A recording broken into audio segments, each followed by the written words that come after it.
Something fell from my pocket that night. Something small, something I'd carried for almost 10 years. And when it hit the floor of that ballroom, a billionaire dropped to his knees in front of 400 people. But I'm getting ahead of myself. Let me start from the beginning. Hey, my name's Dario Vance. I'm 29 and I live in a narrow studio apartment on the south side of Detroit. It's nothing special, just a place to land after long days grinding through whatever work I can pick up to stay afloat. Mornings might have me hauling scrap at a salvage yard. Afternoons running deliveries for a logistics app. And evenings patching roofs or replacing busted windows for people in the neighborhood who pay cash under the table. It's not glamorous, but it's real work.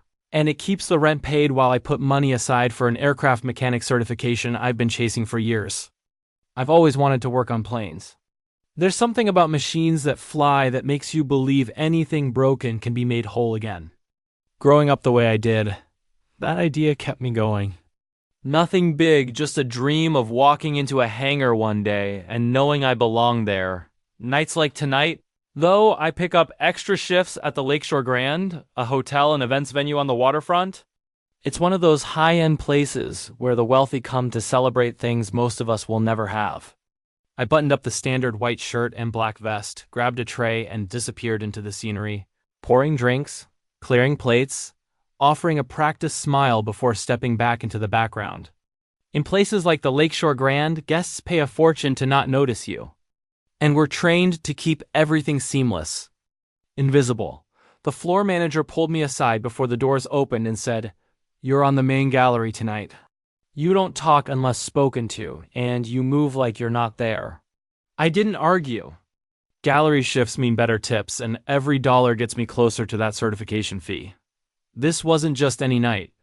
It was the Hargrove Foundation's annual benefit dinner, a celebration of some new philanthropic initiative. 400 guests filled the grand hall, a string quartet playing chamber music from a raised platform, iron chandeliers hanging low and casting amber light like trapped fireflies, tables dressed in ivory linen with floral arrangements that probably cost more than my monthly groceries.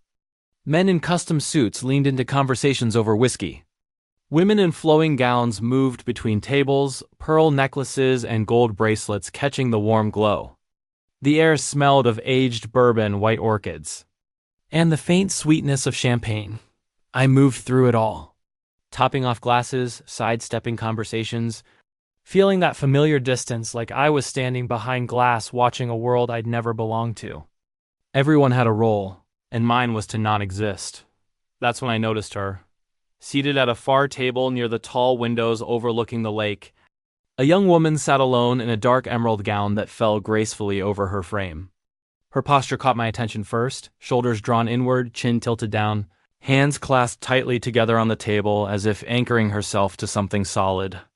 The amber light softened her features, but even from across the room, I could see the deep burn scar that spread from her left cheekbone down her neck and disappeared beneath the fabric of her dress.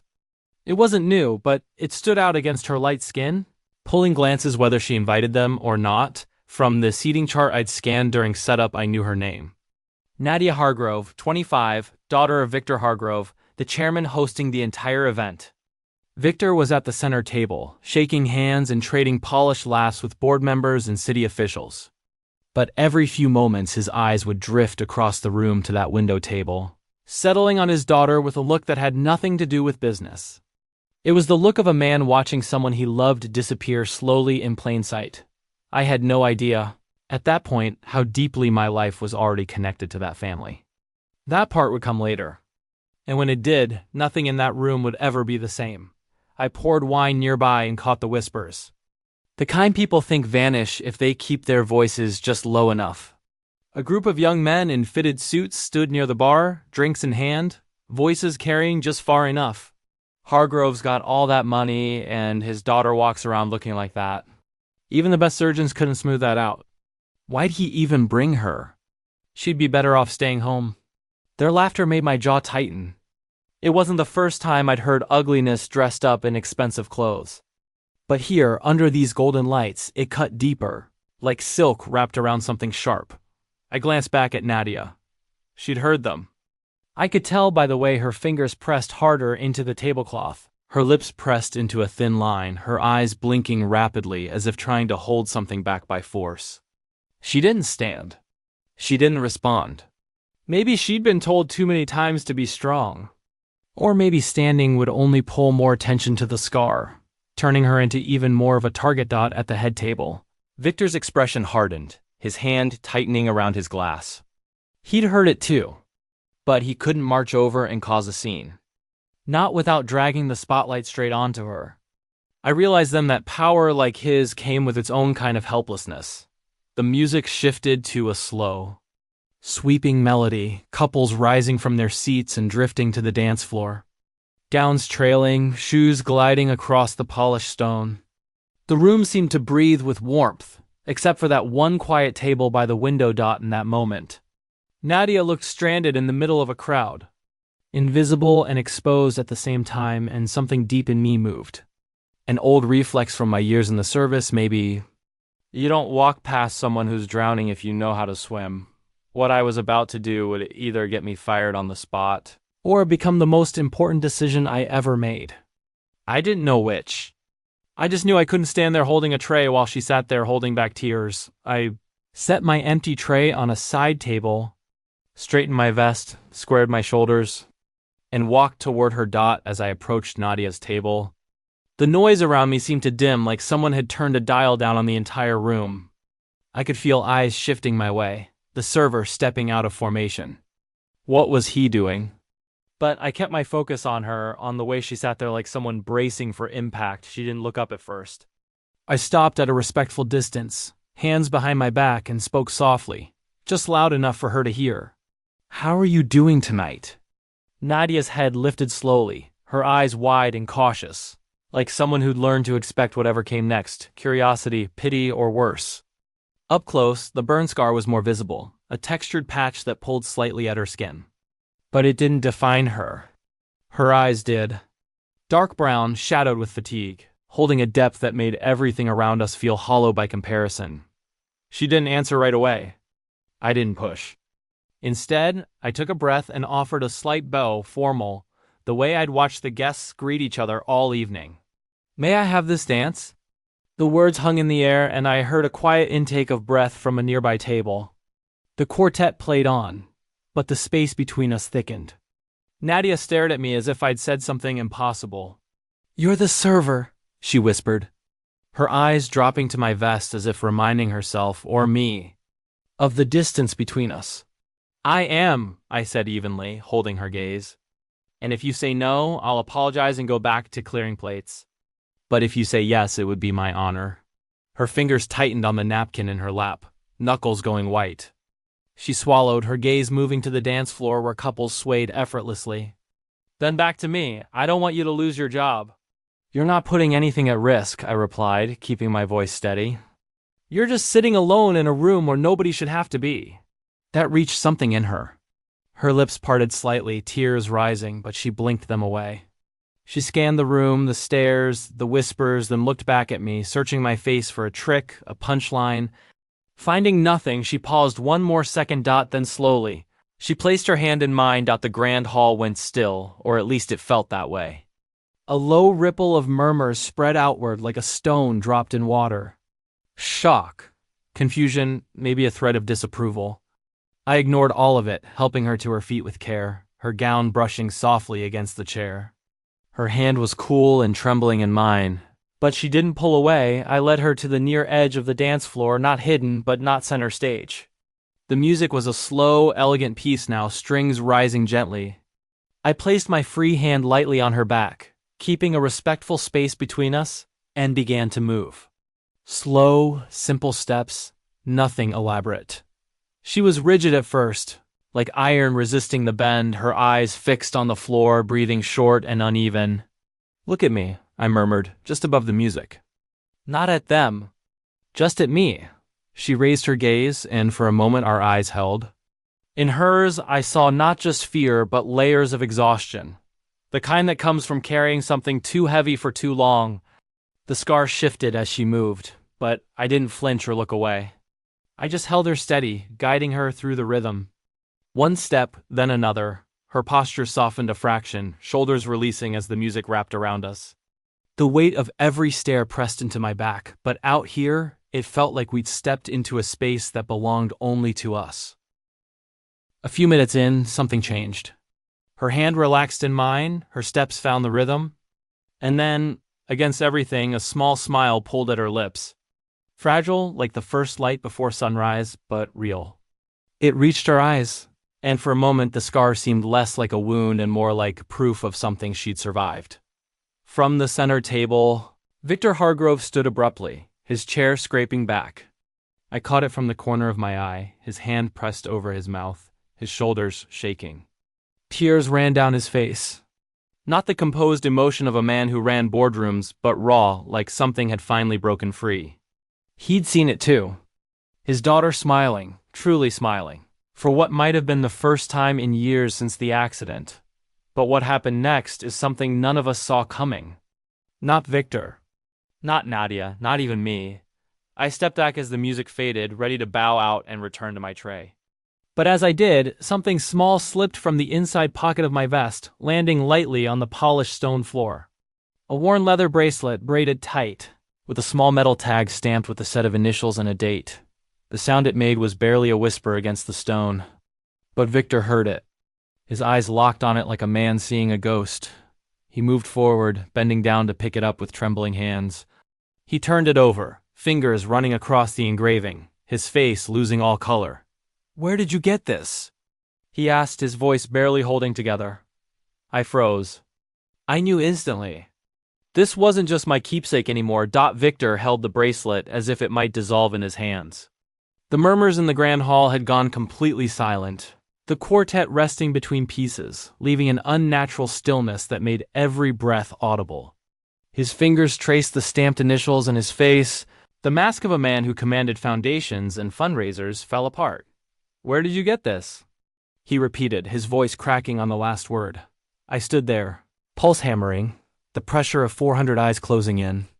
The bracelet had been my anchor for years, a worn reminder I kept in my pocket like a debt I hadn't figured out how to repay. But seeing Victor's reaction, I understood it was no longer just mine. What I said next would change everything for this family. And for me. "My name is Dario Vance," I said, steadying my voice. "I served with your brother, Marcus Hargrove." Victor's legs nearly gave out. He gripped the edge of the nearest table, knuckles white. Nadia moved closer, her hand reaching out to steady him, her eyes wide with shock. "Dad," she whispered, looking between us. He didn't look at her yet. His gaze stayed fixed on me, tears welling as he turned the bracelet over again. "Our mother made this for him," he said, his voice raw. "Before he shipped out. She braided it herself. Marcus, he never came home." The words landed heavy, carrying the weight of a wound that had never fully closed, reopening right there on the dance floor. I nodded, swallowing hard. The memories came flooding back uninvited. The suffocating heat of that mountain outpost, the crack of gunfire echoing off rock, the chaos of an ambush that came from nowhere. "I enlisted right out of high school," I said quietly, looking for direction after a rough start. But nothing could have prepared me for that day. "I was under his command," I continued. "A routine convoy escort that went wrong fast. Our vehicle was hit by a roadside bomb. It rolled, caught fire. I was pinned in the back, leg trapped, smoke filling everything. The room was completely still now. Even the soft clink of glasses had stopped. I could feel Nadia's stare, focused and searching. But I kept going, owing Victor the truth. Marcus was our squad leader. He didn't hesitate. He pulled me out, dragged me clear while the flames were spreading. But when he went back for our driver, I paused. The next words were the hardest I'd ever had to say out loud. There was a second blast. He didn't make it out. Victor's hand covered his mouth, a sob escaping. He sank into a chair someone had pulled over, the bracelet pressed against his chest like something sacred. "I waited over 10 years, he choked out. The reports were vague. They said he died with honor, but I never knew if he was alone, if he suffered, if anyone was with him at the end. I knelt down to his level, voice low but clear. He wasn't alone. I was right there, holding pressure on his wounds. He was hurting, yes. But he was calm. He talked about your mother, how she always made things with her hands for the people she loved. And you. He mentioned you by name. Victor's eyes searched mine, desperate for whatever came next. He said, "Tell Victor to stop carrying guilt. Live well enough for both of us." Those were his words. He went peacefully, knowing he'd save lives. Tears ran freely down Victor's face now. He wasn't the chairman anymore. Just a brother grieving what he'd lost, what he'd spent years wondering about in the silence of late nights. Marcus was the youngest, he murmured, almost to himself. Always the fearless one. I tried to talk him out of it. Told him we had the foundation, a comfortable life. But he wanted to serve. And I let him go. His voice broke again, shoulders shaking. Nadia knelt beside him, wrapping an arm around his shoulders, her own eyes glistening. She looked at me differently now. Not as the server who'd asked her to dance, but as someone who'd been carrying a piece of her family's history without anyone knowing. "You were there?" she asked softly, her voice trembling. "With Uncle Marcus?" I nodded. He saved my life that day. I got out with a shattered leg and burns across my back, but I'm here because of him. I've kept that bracelet ever since, like a promise I hadn't kept yet. I always meant to find his family, to return it, to tell them what really happened. But after I was discharged, life got complicated. I moved from job to job, tried to piece things together, and never knew where to begin looking. The crowd around us shifted uncomfortably. Some wiped their eyes. Others looked away as if they'd stumbled into something too private to witness.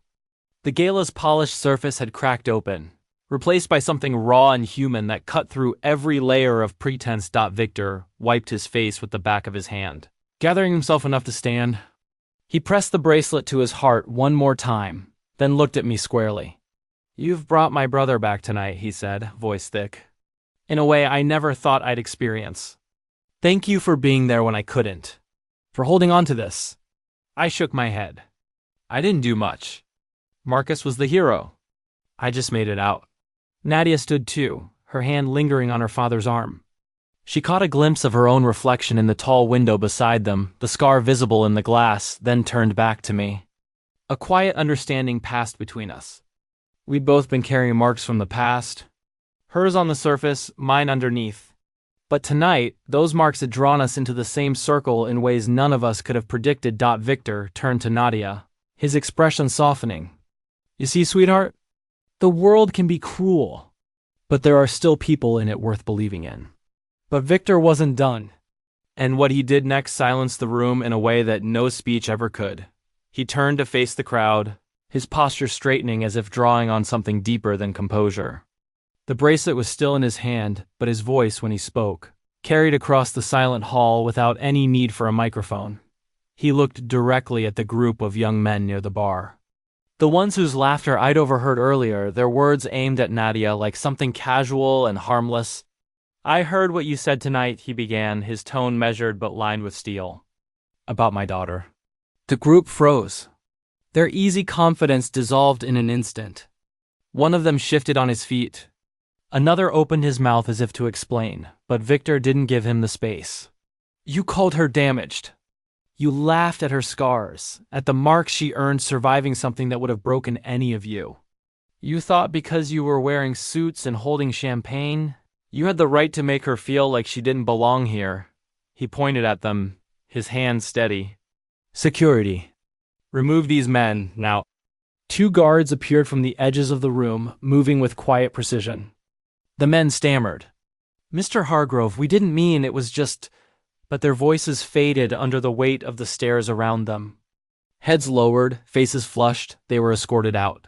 The door closed behind them with a sound that echoed. Victor didn't stop there. He turned toward another cluster of guests in a far corner, the women whose hushed remarks had carried just as clearly. He didn't name them, but everyone in the room knew.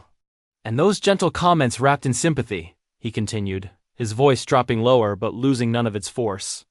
"You spoke about my daughter as though she were something unfortunate to discuss over drinks. I heard every word." Several women looked away. One pressed a napkin to her eyes. Another whispered something to her companion, face tight with regret. The room felt heavier, the amber light now exposing fractures in the polished surface of civility. Victor took a long breath. then addressed the entire gathering, his gaze sweeping across the hall. Tonight, in this room full of influence and wealth, a server, a man none of you noticed until this moment, gave my daughter something all my money never could. He gave her dignity. He chose kindness when every one of you chose to look away.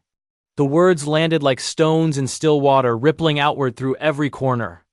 I felt heat rise in my neck, uncomfortable under the sudden attention. But I stayed where I was, sensing this moment wasn't about me. It was about Nadia, about forcing every person in that room to see what. Then something happened that no one expected. Not Victor. Not the crowd. Not even me. Nadia stepped forward. Her hand slipped from her father's arm. She stood taller now, the tension in her shoulders easing as she faced the crowd.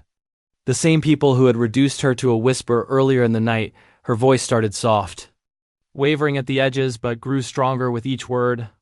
"I want to say something," she began, glancing at me briefly before turning back to the room. "For 3 years since the accident that took my mother and left me with this," she gestured lightly toward her scar without flinching, "I've let it define everything. I've hidden. I felt unworthy. I've let words like yours turn me into someone who sits in corners." The hall was utterly silent. Even the musicians had stopped, instruments resting. Nadia's eyes moved across the faces. Not with anger, but without looking away. Tonight, I expected to endure it like I always do. Sit at the edge. Pretend I couldn't hear. But this man, she nodded in my direction, didn't look at me like a scar. He looked at me like a person. And because of that, I stood up. A murmur rippled through the crowd. Not gossip this time, but something quieter. Reflection, maybe. Then applause started. Tentative at first, from a few scattered tables, building into a steady, genuine wave. Not the polite clapping of a formal toast, but something real, like a pressure finally releasing. People rose to their feet. Some approached Nadia afterward, offering quiet words.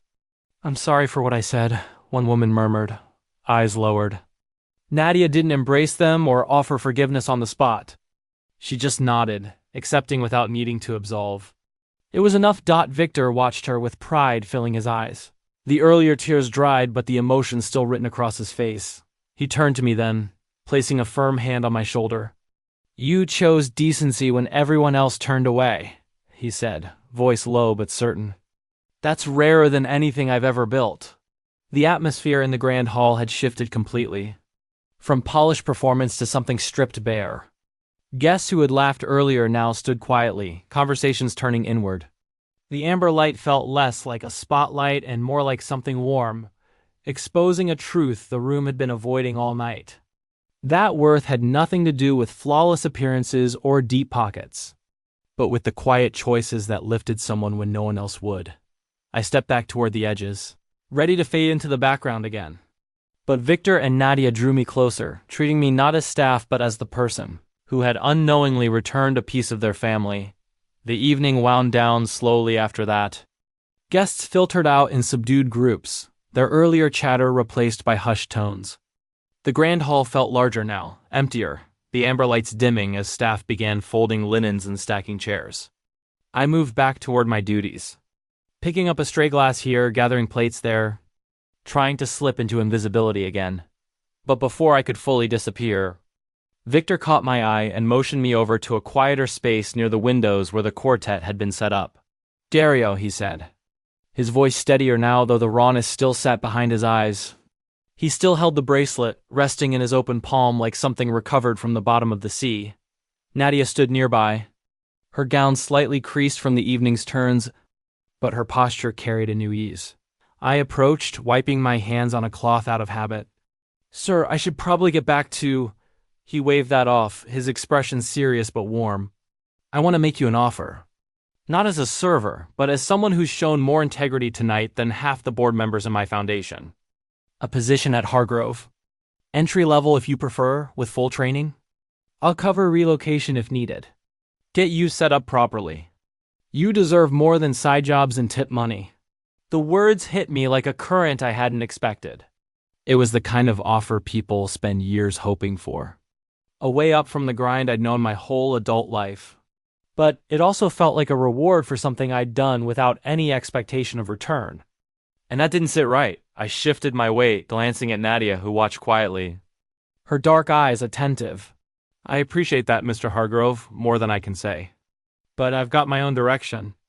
That aircraft mechanic certification I've been saving for. It's what I've been working toward since I got out of the service.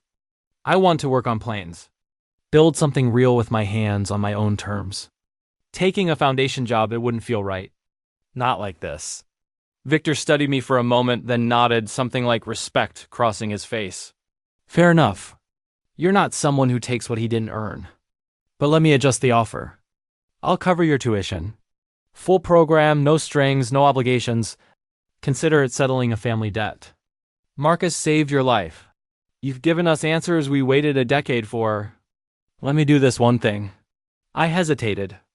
The practical side of me pulling against years of stubborn pride.